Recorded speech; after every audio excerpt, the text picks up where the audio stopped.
water, creating a lot of pressure. So it's very, very thick.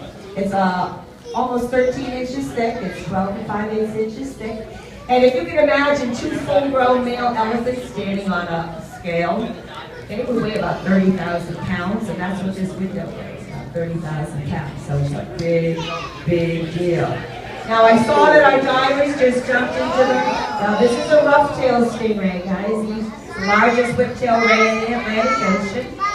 They get to be 12 feet long and about 8 feet wide, and our lady right there weighs 175 pounds at her last weigh, so it's a big girl.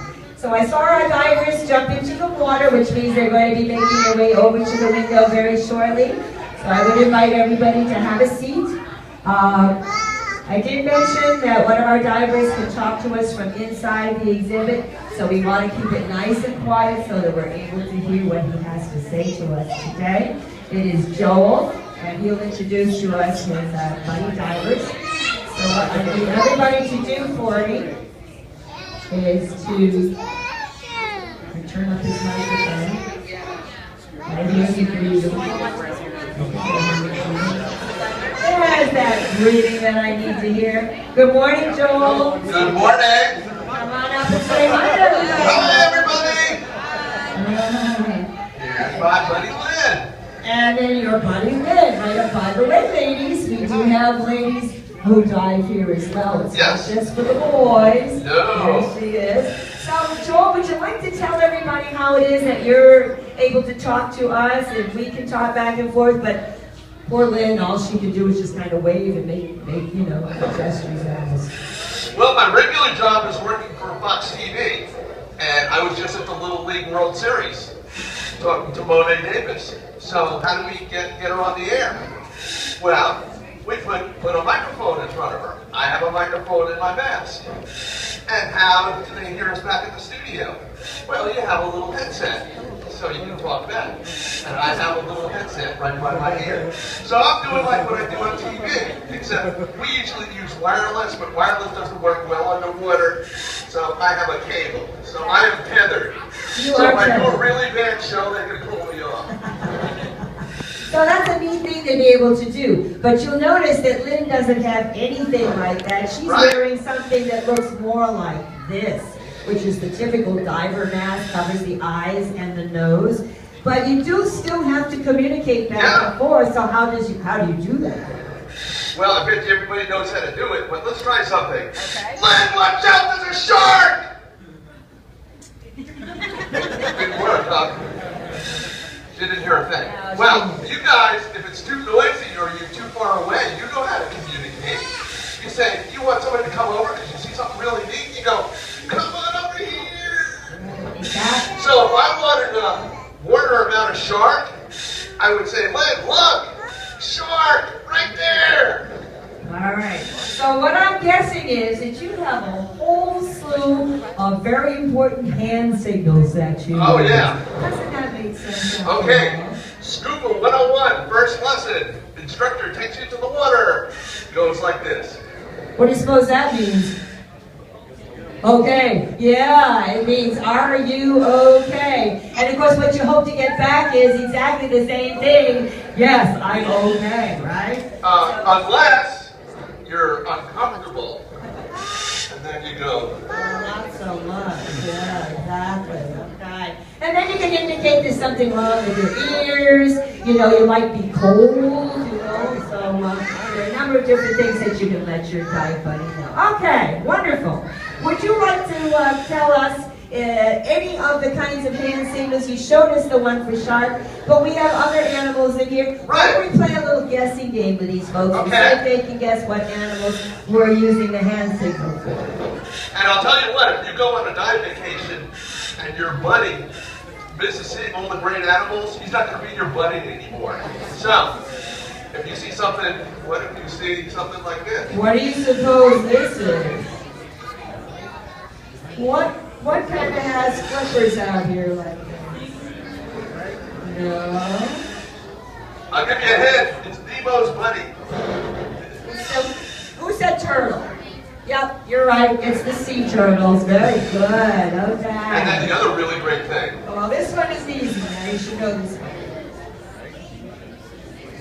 Stingray, yes, it kind of mimics the way the stingrays move through the water. We already know this one, but we have a very special shark. What do you suppose that is? Hammerhead, eyes and nostrils on either side of the rostrum. So, yeah, that's right. But you know, oftentimes if you have a tool in your hand, you can't do that, right? Right. So, do you have anything else that you use when you can't use both hands? I don't know. Yeah, usually this. Usually do like that, and everybody gets the idea. Excellent. All right. So would you like to tell everybody what the purpose of having divers is here at the aquarium? Well, not just to meet all the fine people who come, but we actually maintain the exhibit, we clean it, we fix anything that's broken. If there's a sick animal, we'll take them out of the tank and bring them to the vet. And then we prepare the food. And the way I like to put it is, Mom and Dad, how do you take care of your kids? What do? We do the same thing. These are our kids. That's right. And I mean, if you have any kind of a fish tank set up at home, it's the same thing that you would do at home. It's just on a grander scale, okay? Now, Joel, everything that you mentioned, you know, like they clean the windows, they vacuum the gravel, they scrub the rocks, they sweep the sand off the rocks, they cut up food. That all sounds like chores to me. What do you think? Yeah? Who here does chores at home? Who here does chores? Okay, I expected the children to raise their hands, but I'm seeing a lot of husbands doing this. I don't know. All right. So, those of you who do chores at home, do you get an allowance for doing those chores? No. Okay, I think they're in the same boat with you, because you don't get an allowance either. No, we don't get anything. But you do it because? Because we like it. Because you love it. Absolutely. All right. Now, you have to admit that these are two human beings. Human beings are not fish. How do humans breathe? How do we breathe as humans? We have lungs, and so what are we breathing out here? We're breathing air. The fish in there have gills, and what are they breathing? They're breathing the oxygen that they take out of the water, right? So, okay, I want to know how you humans breathe in there. Well, kind of hard. But yeah, we don't have gills, so we can't take the oxygen out of the water. So, what we have is a tank. This has 80 cubic feet of air in it, which is about the size of a closet. And I can't carry a closet on my back. So it's packed in there really, really tight. Right. And how long can you breathe off of that tank? Now, how long you can breathe depends on how deep you go, right, how big you are. Right. So like something like this, I can stay here for an hour or two. For an hour or two. Okay. If I was down at 140 feet, maybe a half hour. Okay. So obviously they are able to breathe in there. We've devised something for divers to be able to breathe. Now, you know, fish have scales. Scales protect this fish's body. We don't have scales. So how do you divers protect yourself in the water? We have a wetsuit, which is good for water about 60 degrees, just about the limit.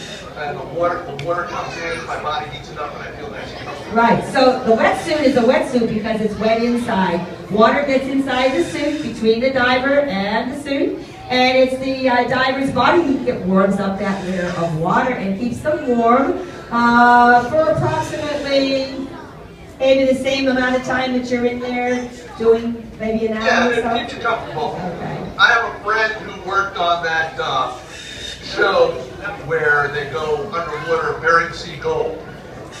And she used the dry suit. Okay. And then they also have a dry suit variation where they pump hot water into your suit. Right.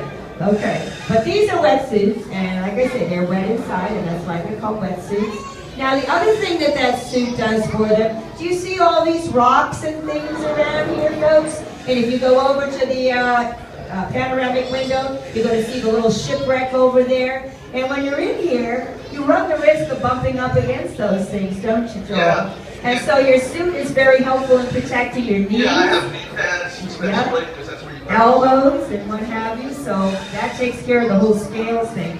Now, what do we call these? You know, all your divers wear these things. What do we call these guys? Shout it out. All right, well, flippers are for seals and sea lions.